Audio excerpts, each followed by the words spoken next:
ishrah li sadri wa yassir li amri wahlul 'uqdatam min lisani yafqahu qawli. Alhamdulillah pada siang hari ini kita berkumpul lagi silaturahim, mengikat silaturahim kita, sekaligus juga ini merayakan tahun baru Hijriah. Sebenarnya dalam Islam sih tidak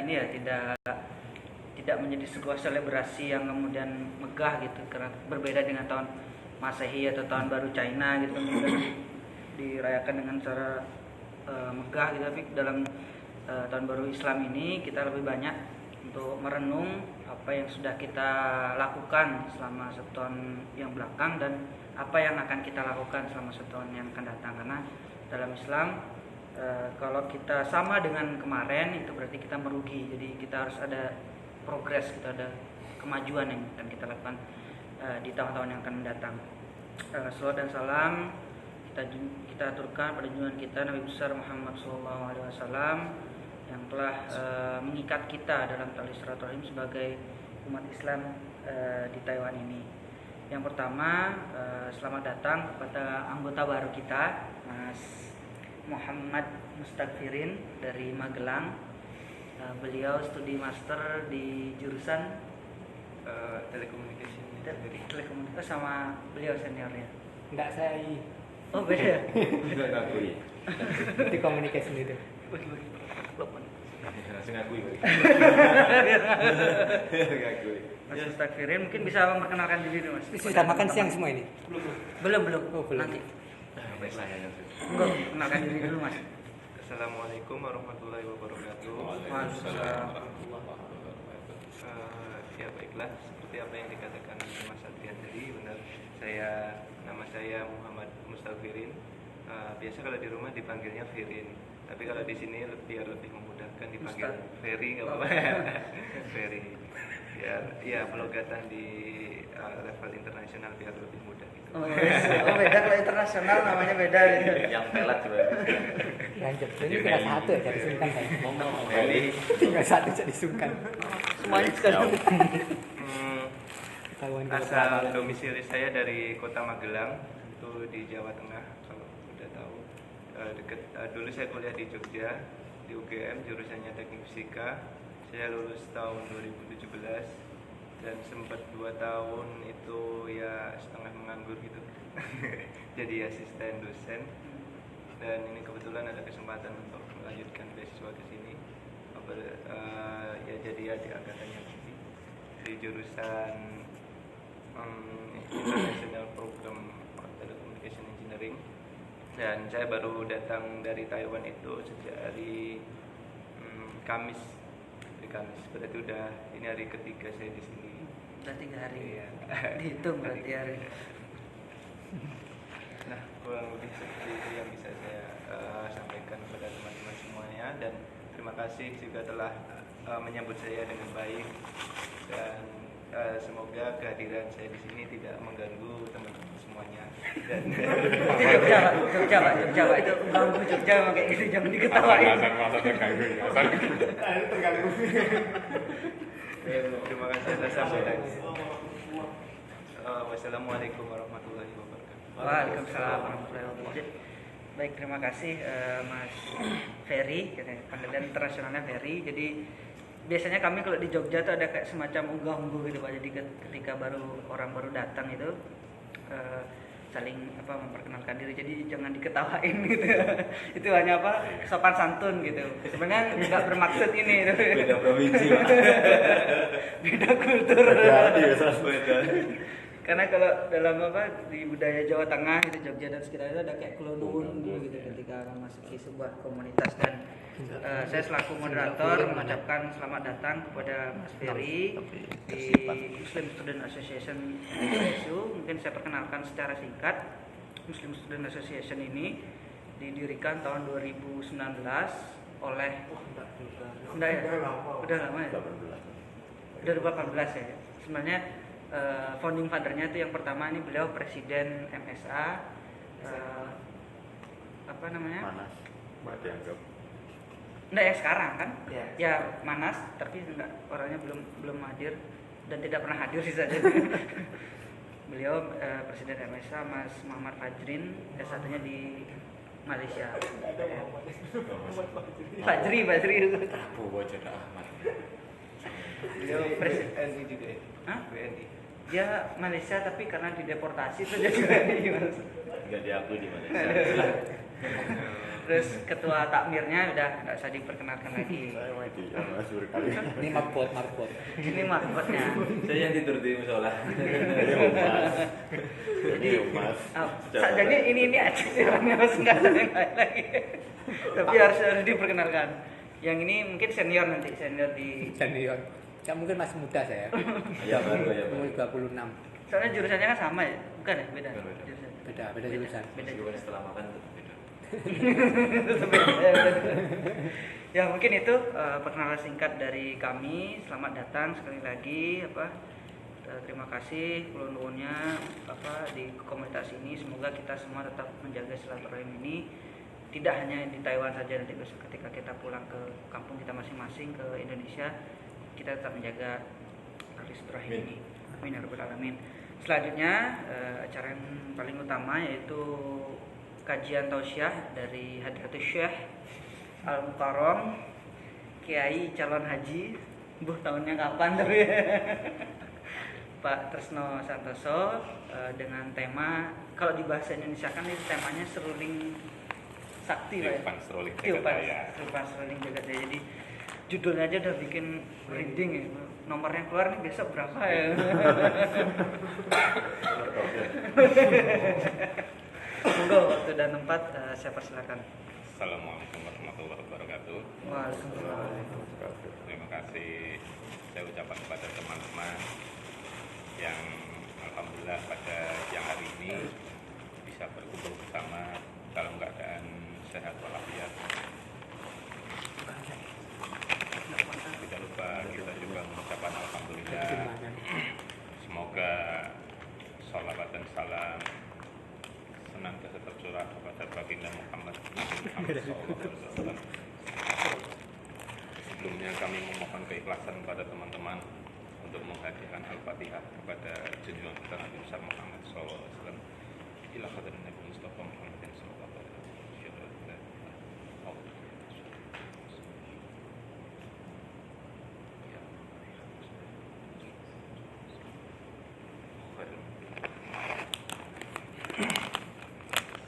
Untuk mempersingkat waktu, kita langsung masuk ke judulnya, Mas.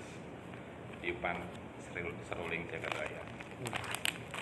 Untuk pengantarnya, kadangkala kita di Indonesia sana kita sering mendengar puji-pujian, Mas. Puji-pujian yang bunyinya seperti ini, Miftahul Jannah la ilaha illallah. Dan itu sering kita mendengarkan dan banyak didengungkan. Sekarang pertanyaan seperti ini. Dari kalimat itu, la ilaha illallah, itu diapakan sehingga menjadi kunci surga? Apa cuma dibaca? Nah, dari situ kita coba. Dulu itu saya pernah sedikit belajar, dan ini saya hanya menyampaikan ulang.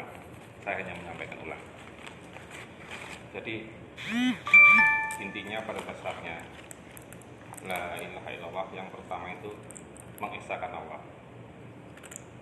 Yang kedua, kita itu menyatakan bahwa tidak ada lagi yang disembah selain Allah.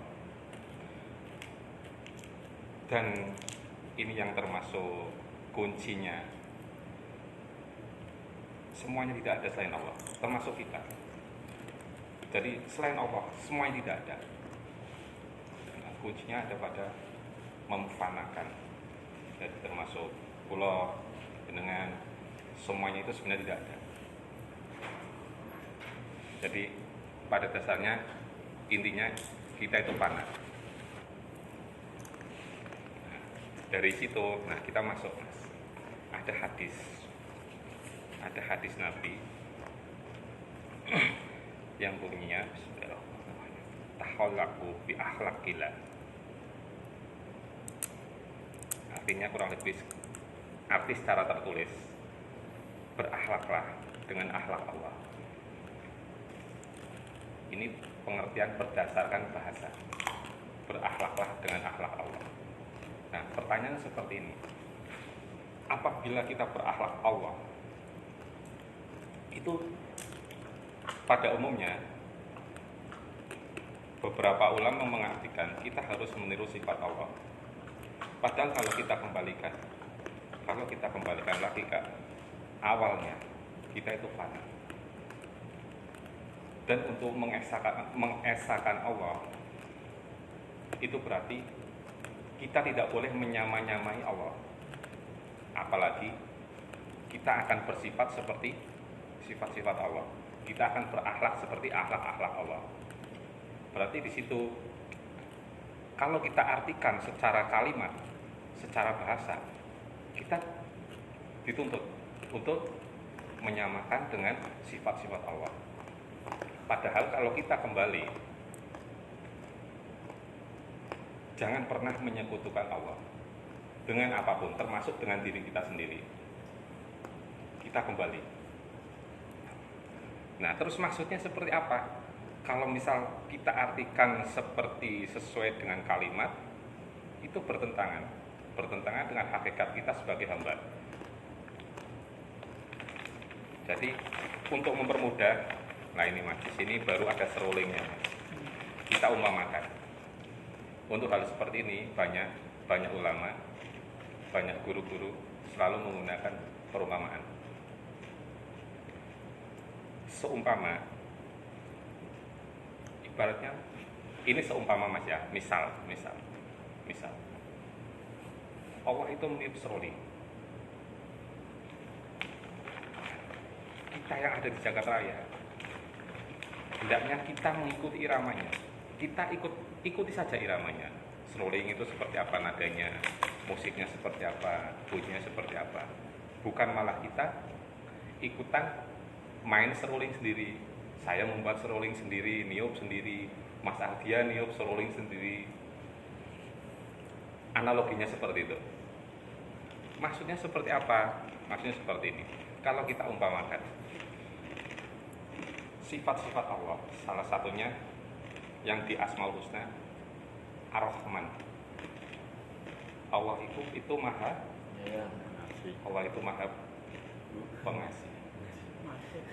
Allah itu maha pengasih. Nah, di situ bukan ibaratnya kita apa ya, berusaha menyamai, kita mengasihi, menyeru, bukan itu. Nah, ini sebenarnya masalah apa ya Mas ya? Masalah pemahaman, masalah kiblat saja. Kalau dalam saya mengucapkan pemahaman itu istilahnya kiblat rohani itu pemahaman.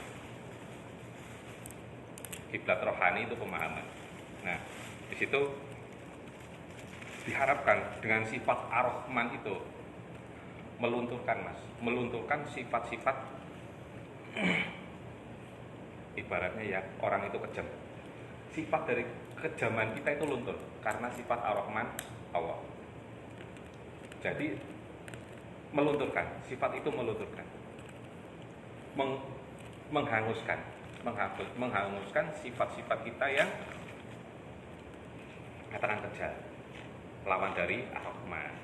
Atau lagi seperti ini, Al-Latif, halus, Al-Latif. Allah mempunyai sifat Al-Latif. Bukan masalah lembut ya Mas ya, lembut. Jadi di situ kita bukan apa ya namanya berusaha menghalus-haluskan, bukan seperti itu. Kalau kita berusaha menghalus-haluskan, itu sama dengan kita menumbuhkan eksistensi diri kita. Padahal konsepnya kalau kita kembali ke makna awal, kita itu nggak ada. Kita itu nggak bisa berbuat apa-apa. Nah, kok malah ditumbuhkan? Jadi di situ maksudnya seperti Al-Latif, ya semuanya. Al-Latif di situ dengan kelembutan Allah, maka kekasaran kita itu hangus di situ. Dengan kelembutan Allah, benar-benar kekasaran kita itu luntur di situ, hilang. Bukan kita malah menghalus-haluskan, melembut-lembutkan, apalagi kemayu, bukan. tapi di situ diharapkan luntur untuk benar-benar kita menempati posisi kita sebagai hamba yang fana. Itu paling apa ya Mas, kalau dalam beragama itu benar-benar hal yang mendasar. Nah, kita sering pada umumnya sering mendengar dengan sifat-sifat Allah seperti itu, kita disuruh meniru, tirulah sifat Allah. Nah, kalau hal seperti itu, oke lah. Kalau kita bicara masalah kulit Mas ya, oke, nggak apa-apa, terserah pemahaman beliau seperti apa, kita nggak akan menyalahkan, kita juga yang penting ini loh. Jadi maksud saya seperti ini,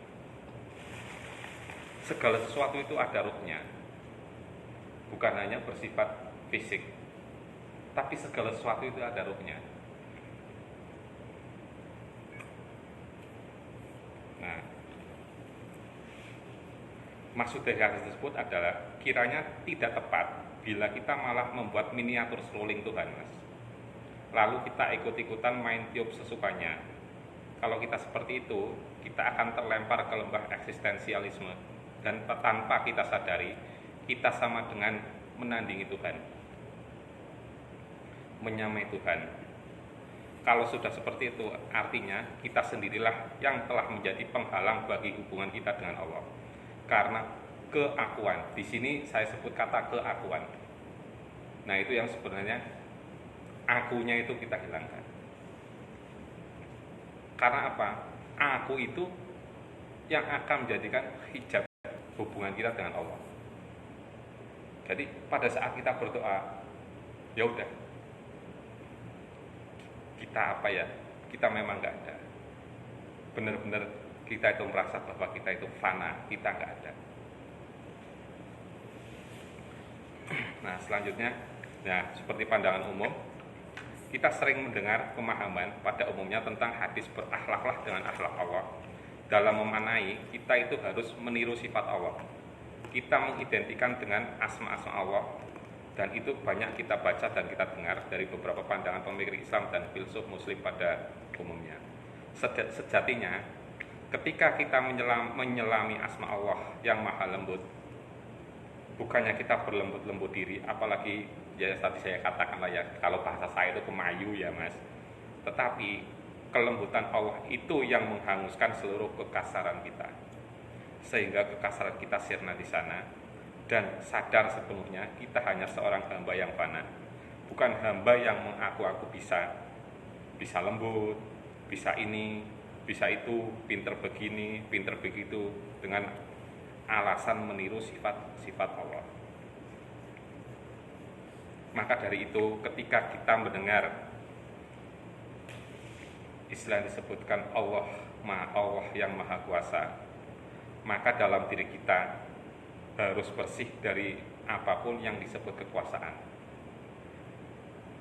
Jadi ketika kita mendengar Allah maha kuasa, Allah Akbar, ya, kita itu harus benar-benar bersih, lepas dari yang namanya kekuasaan. Katakan Mas Ardian seorang presiden. Amin, amin Allah. Selayaknya ketika kita benar-benar mendengarkan asma Allah, Allah yang maha kuasa, ataupun dalam kehidupan sehari-hari, di saat kita lepas dari struktural. Jadi perlu kita catat, di saat kita lepas dari struktural, udahlah, kita apa yang menempel pada jabatan kita, apa yang menempel pada dari diri kita lepas. Di luar struktural. Mengapa saya ngomong di luar struktural? Kalau di saat struktural mungkin kita nggak bisa. Karena apa? Memang itu tanggung jawab kita, itu profesi kita. Jadi kita nggak mungkin melepaskan. Contoh seorang kepala sekolah memang diamanahkan untuk mengatur manajemen sekolah, mengatur guru-gurunya juga. Nah, di saat itu memang kepala sekolah itu wajib untuk menjalankan amanahnya. Tapi saat di rumah, ya udah, di luar struktural, ya udah kita lepas. Apa yang namanya itu manajer pabrik, apa yang namanya itu kepala sekolah, apa yang namanya itu dosen, udah kita lepas. Nah itu yang kadang dari kita itu masih belum bisa. Ada yang membawa sampai rumah, aku iki lho dosen. Masih terjadi semua, masih. Aku iki lho kepala sekolah. Aku iki lho manajer, elek-elek ini manajer. Nah itu salah. Kalau sudah di rumah udah kita lepas. Pada saat struktural memang karena amanah, ya udah kita jalankan. Selebihnya ada lagi, seumpama kita mendengar Allah Maha Kaya, maka dalam diri kita harus mengakui bahwa kita itu benar-benar miskin. Bukan kita meniru Allah Maha Kaya, kita ikut-ikutan. Sifatnya seperti orang kaya, sifatnya seperti orang borju, sehingga kurang pantas. Dan di situ kita harus menyadari bahwa kita memang hamba yang benar-benar miskin. Tapi jangan lupa kita benar-benar di hadapan Allah benar-benar miskin. Tapi tetap jangan dibuat alasan untuk kita bermalas-malasan sedekah. Biasanya kan orang selalu mencari alasan. Oh katanya kalau dia ada Allah Maha Kaya, kita itu miskin, berarti kita nggak perlu sedekah, kita nggak perlu zakat. Bukan. Ada konteks tersendiri. Nah, begitu seterusnya dengan pemaknaan asma-asma Allah yang lain. Karena itulah, marilah bersama-sama selalu memohon ampun dari dosa dohir maupun dosa batin. Yang dimaksud dosa dohir itu apa? Dosa yang mungkin kelihatan, dosa yang mungkin bisa kita rasakan, dosa yang jelas-jelas. Yang maksud dosa batin itu apa? Dosa batin itu dosa yang kurang nampak. Kadang dosa batin itu sangat tipis, Mas. Itu menempel pada amaliyah kita yang baik. Di situ ada yang namanya dosa batin. Maaf, saya contohkan. Katakan saya seorang ustadz, saya datang ke pengajian, saya pakai baju bagus, biar apa? Biar kelihatan bahwa saya itu ustadznya. Terus lagi, ya seperti itu. Terus, oh iya seorang ustadz, saya itu merasa saya itu lebih pintar dari jamaahnya. Nah itu bagian dari yang namanya dosa batin, nggak kelihatan, sangat tidak kelihatan. Nah terus maka dari itulah saat kita beristighfar, jangan lupa kita memohon ampun. Ya Allah Gusti, panjenengan kula nyuwun ngapunten saking sedaya dosa kula, dosa ingkang ageng utawi dosa ingkang alit, dosa ingkang ketingal utawi boten ketingal, dosa dohir utawi dosa batin. Nah, maksudnya itu ini anu ya Mas ya. Kalau Indonesianya seperti ini. Jadi subtitle Saya bisa ya Pak. Intinya memohon ampun kepada Memohon Allah. ampun. Intinya kayak gitu. Iya. Jadi jangan lupa ada yang namanya dosa dohir dan dosa batin.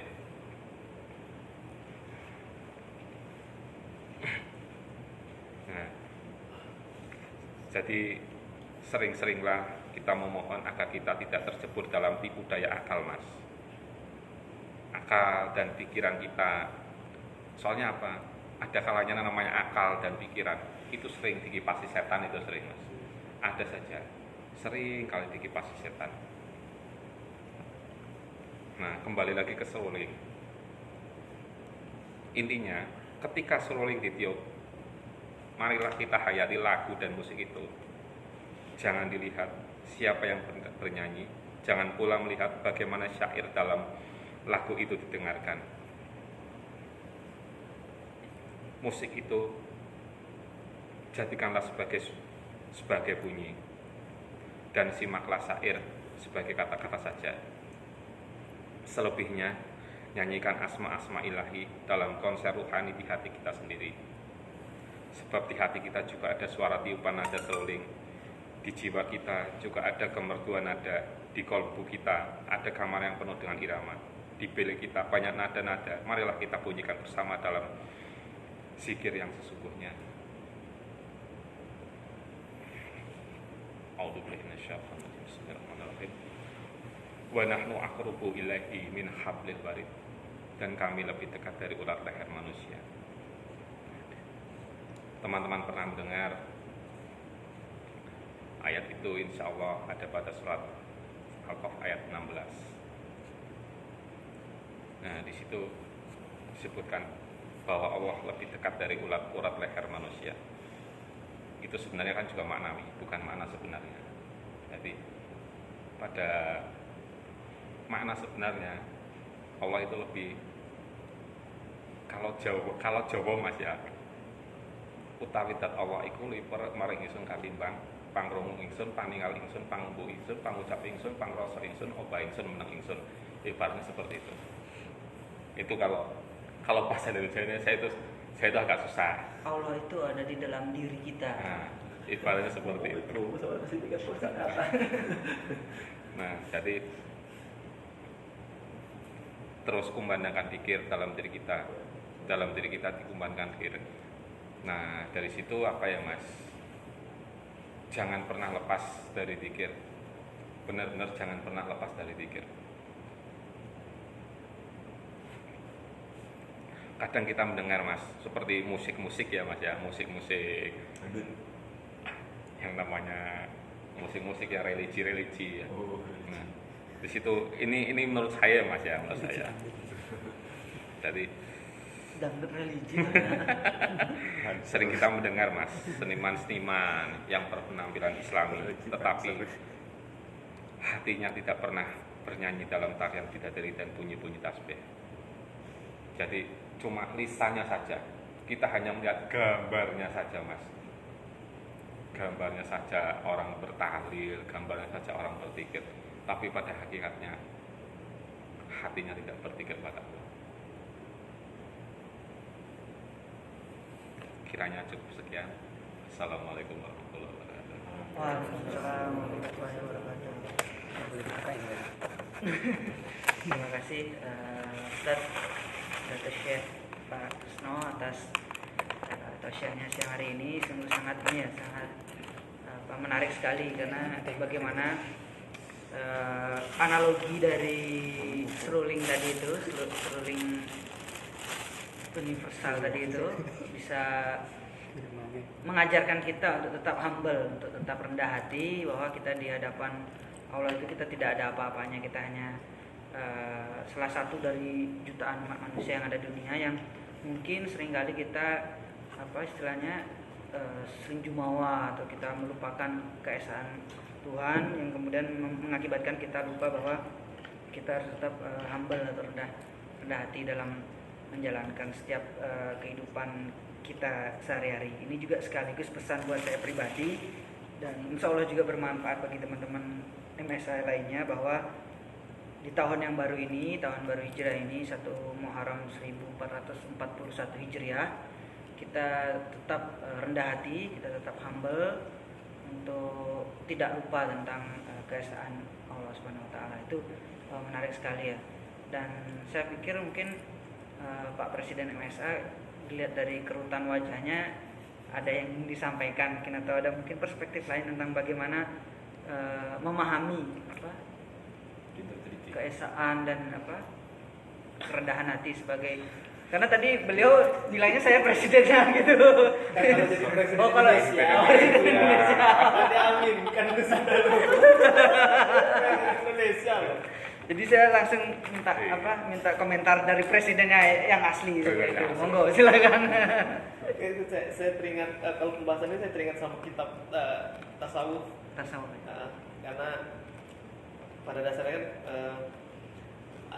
ada beberapa cabang, kalau saya bilang cabang ilmu keislaman yang membatasi muslim untuk mempelajari kitab tasawuf karena dikhawatirkan malah mentakwilkan ayat-ayat Al-Quran atau hadis secara harfiah. Padahal tadi seperti yang Pak Tres contohkan, itu kan kita nggak bisa artikan segala sesuatu secara harfiah. Kita harus ambil makna, ambil ininya. Tapi apa yang disampaikan Pak Tres tadi, yang harus digarisbawahi memang betul, bahwa apa yang kita lakukan ya semuanya memang atas izin Allah, nggak ada bukan karena kehendak pribadi, bukan karena ya kalau saya sambung-sambungkan dengan apa yang pernah saya sampaikan dulu kali ya, misalnya contoh, ya kita nggak akan makan klepon hari ini kalau bukan atas izin Allah, bukan karena Pak Tris mau bawa. Kan? Ya kalaupun mau Pak Tris bawa tapi kelapanya nggak ada, ya sama aja kan, nggak dapat juga klepon. Kalau memang Allah nggak izinkan ya nggak akan bisa. Kita bisa minum ini karena Allah kasih. Saya coba mencoba merelasikan apa yang disampaikan dengan apa yang pernah saya baca seperti itu. Ya, menarik ya. Jadi bahkan telepon pun kita tetap harus ingat kepada Allah gitu. Jadi mungkin saya ingin ngasih tambahan sedikit ke Mas Mutafir. Jadi format kajian kita itu sebenarnya sharing berbagi. Tapi karena jabatan tertinggi di sini dipegang oleh presiden, jadi beliau dulu yang pertama gitu. Jadi Mas Mustafirin maksudnya siap-siap gitu, kira-kira perspektifnya seperti apa? Siap-siap ngisi juga. Siap-siap ngisi juga karena digilir semua, digilir. Jadi biasanya kan dari presiden MSA langsung di bawahnya kan ketua takmir. Saya persilakan Habib Hasan Al bin Said. Aku bingung, aku terlalu tinggi. Aku ngomong kayak gitu juga. Di rumah saya merasa belum nyampe. Ya kita ngikut aja apa ajaran agama, ikut ustadz, ikut orang-orang yang paham, gitu aja. Ya bener ya kita ngikut aja gitu apa yang disampaikan oleh. Jadi saya ngikutnya ke siapa itu? Itu Mas, apa ya? Sebenarnya seperti apa ya? Saya ngikutnya siapa berarti? Sebenarnya gini, Mas Hasan yang ngikut saja. Memang benar. Apa yang jangan katakan? Jangan mau ngikut siapa. Seperti itu. Jangan mau ngikut siapa. Ustadz yang sampai ke Rasul, Ustadz yang belajar ke Rasul. Sebenarnya seperti ini Mas Hasan ya. Apa yang dikatakan Mas Fajri itu tentang tasawuf itu Mas Fajri, kenapa tidak disiarkan secara umum ya, ibaratnya ya, itu memang ada sedikit larangan dalam kitab Taqo'ikul Akbar tentang bahaya menyebarkan ilmu hak. Di situ memang dibatasi, memang dibatasi. Kalau sampean nggak minta, ya itu yang dikasih. Tapi pada hakikatnya ulama-ulama, ya, ulama-ulama pemimpin ponpes Mempelajari. dia itu mempelajari, cuma apa keterbatasan, dia itu nggak boleh menyebarkan secara umum karena dikhawatirkan salah paham. Nah, pesan saya sebenarnya apa di sini? Saya tuh pengen suatu saat dengan kembali ke Indonesia, ya, Amin. kembali ke Indonesia, bertorekotlah. Jadi ibaratnya kalau syariat itu jasad. Tasawuf itu ada pada ruhaninya. Ibaratnya seperti itu.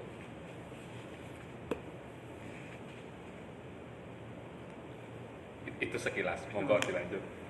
Jadi intinya sih kalau dalam perspektif saya sebagai ilmuwan sosial gitu ya, jadi mungkin itu lebih kepada epistemologi gitu istilahnya dalam filsafat politik lah ada istilahnya epistemologi. Jadi ketika kita memaknai sebuah case atau sebuah ayat atau pemahaman atau apapun, itu selalu ada makna di balik itu semua secara implisit. Mungkin itu sih kalau yang gambaran saya, pemahaman saya dari perspektif ilmu sosial gitu. Mungkin kalau dari perspektif dari elektro gimana Mas? Dulu. Oh ya yang senior dulu. Saya bahkan mikir pertama gini, seruling itu tak kira sangka kalah itu kiamat. Ini seruling Allah ini sangka kalah. Wah, hari kiamat itu. Apa kiamat? Tadi saya mau nanya seruling bambu. Saya kira sangka kalah kiamat dan ternyata gini. Ya, tapi menarik ya apa yang dibawa, yang ilmu yang di-share oleh Pak Dres itu ini tadi juga mengingatkan saya sebagai seorang manusia yang sering lupa kadang-kadang, karena betul yang dikatakan Pak Dres tadi, sebetulnya semua yang ada di dunia ini ya karena memang Allah, bukan karena manusia, bukan karena siapapun. Dan bahkan saya sering lupa kalau itu adalah pemberian Allah, termasuk ilmu, Pak. Kadang-kadang gini, terkadang gini, pujian pun juga berbahaya buat saya. Kadang-kadang gini, saat saya pulang, di saat umur saya 26 ini nggak masuk untuk menyumbangkan diri untuk saya aja, 26 tahun terus sudah S2, proses S3, itu orang-orang termasuk orang-orang di kampung saya itu bisa dikatakan selalu wah pinter ya masnya masih udah pinter, udah ganteng, udah gitu. Enggak ada sebut. Nambah gitu. Nambah itu. Enggak ada itu. Nambah. Orang cuma berbilang masih muda. Masih muda gitu toh. Nambah itu. Bun cabe. Nah, terkadang kita lupa menyebutkan itu, harusnya menyebutnya alhamdulillah. Semua itu karena memang pemberian Allah yang ngasih lah, pemurah. Kadang-kadang itu kita mikir, oh iya Bu, ini karena saya S3 itu karena saya rajin belajar. Lah itu yang kadang-kadang pemikiran yang sebenarnya saya salah jalannya di situ kadang-kadang. Tapi karena Pak Tris ini mungkin saya jadi lurus lagi. Alhamdulillah. Sungkem sih Pak. Jadi nggak boleh merasa ganteng lagi. Nggak boleh merasa muda lagi. Tapi sudah tadi yang masalah seruling tak kira kiamat loh kan. Sangka kalah. Tapi bener Pak, karena saya juga mengalami yang sama gitu dengan apa yang dialami oleh L itu. Tetangga saya tuh juga Mas Arjan udah pinter, ganteng, kaya. Sultan ini. Ini tak ada air.